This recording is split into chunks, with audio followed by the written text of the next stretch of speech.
There was a man who had two sons. One day the younger son, impatient and desiring independence, approached his father and said, "Father, give me the share of the estate that will belong to me."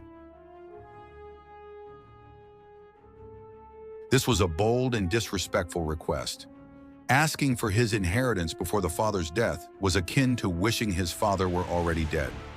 Despite the insult, the father divided his property between his two sons. The younger son gathered all he had and set off for a distant country.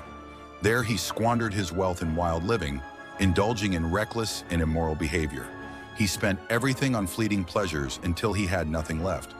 Soon after, a severe famine struck the land, and he found himself in desperate need. In his destitution, he took a job feeding pigs, which was degrading work.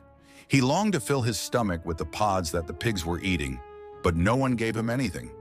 Amidst his misery, the younger son came to his senses. He thought, "How many of my father's hired servants have food to spare, and here I am starving to death?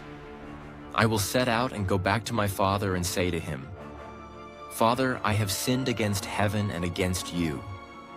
I am no longer worthy to be called your son. Make me like one of your hired servants.'"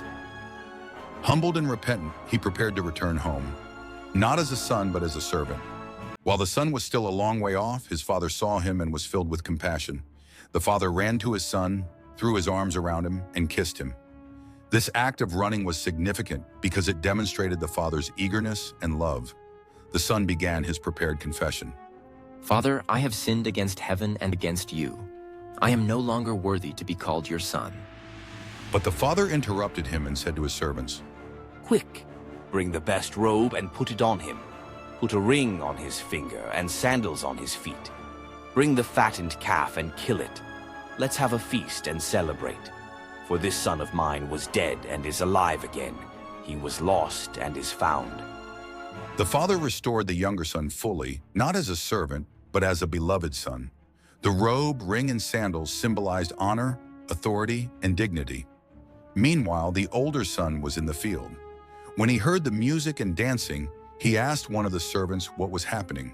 The servant replied, "Your brother has come, and your father has killed the fattened calf because he has him back safe and sound."